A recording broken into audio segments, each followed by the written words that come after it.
મુખ્યમંત્રી ભૂપેન્દ્ર પટેલ જૂનાગઢના ખેડૂતોની વહારે। મુખ્યમંત્રી ભૂપેન્દ્ર પટેલે લીધી ખેડૂતોની મુલાકાત।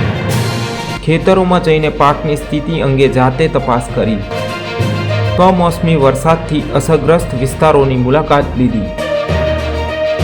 અસરગ્રસ્ત ખેડૂતો સાથે રૂબરૂ મુલાકાત કરી સમીક્ષા કરી। જૂનાગઢમાં છેલ્લા 15 દિવસથી કમોસમી વરસાદ પડતા ખેડૂતોને થયું છે વ્યાપક નુકસાન। સીએમ ભૂપેન્દ્ર પટેલે ખેડૂતો સાથે મુલાકાત કરી તેમને સહાય આપવાની ખાતરી આપી।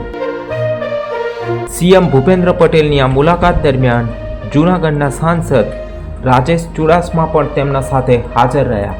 આજે જુથોડા ગામના હાઈવે ઉપરના ખેતરની મુલાકાત સીએમ સાહેબે લીધી છે આજે, અને એમાં પાક વળતર માટે તો માંગણી કરી જ છે, પણ અમારા જે વીમો છે એ માફ કરવા માટે, પાક ધિરાણ માફ કરવા માટે સાહેબને રજૂઆત ખેડૂતે કરી છે। એટલે એમને એવી આશા છે કે સાહેબ પાક ધિરાણ માફ કરે છે। કેટલું નુકસાન છે? નુકસાન 80 થી 90% જેવું નુકસાન છે। ક્યાં વધુ પાકમાં નુકસાન? મગફળીના પાકમાં મારા વાવેતર મગફળીનું જ થાય છે વધારે અહીંયા, અને મગફળીના પાકમાં નુકસાન છે 80 થી 90%।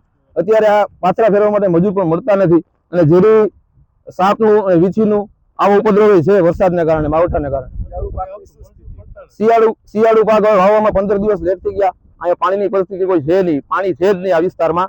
અમારે આ વખતે 15 દિવસ પાછળ શિયાળુ પાક વાવવાને કારણે શિયાળુ પાકમાં ફેલ જાય। અત્યારે જે કાંઈ મુખ્યમંત્રી સાહેબે અમારા ખેતરની મુલાકાત લીધી, અને અત્યારે જે કાંઈ પાક 80-90% ફેલ ગયેલ છે, ઉગી લાગેલ છે, તે પોતે નજરે જોયેલ છે। અને અત્યારે જે કાંઈ કમોસમી વરસાદની હિસાબે જે કાંઈ નુકસાની થયું છે એની હિસાબે મુખ્યમંત્રી પણ આમાં થોડાક સહમત છે, અને એને અમારી એટલી અરજ છે કે અમારું પાક ધિરાણ છે ખેડૂતનું એ માફ કરે। અને અત્યારે જે કાંઈ લેટ વરસાદને કારણે માવઠાની હિસાબે જે કાંઈ શિયાળુ પાક છે એ પણ અમે લઈ શકીએ નથી, અને મજૂર લોકો પણ અત્યારે આવી શકે એવી પોઝિશન છે નહીં, એટલે અમારે હવે કરવાનું શું રહ્યું?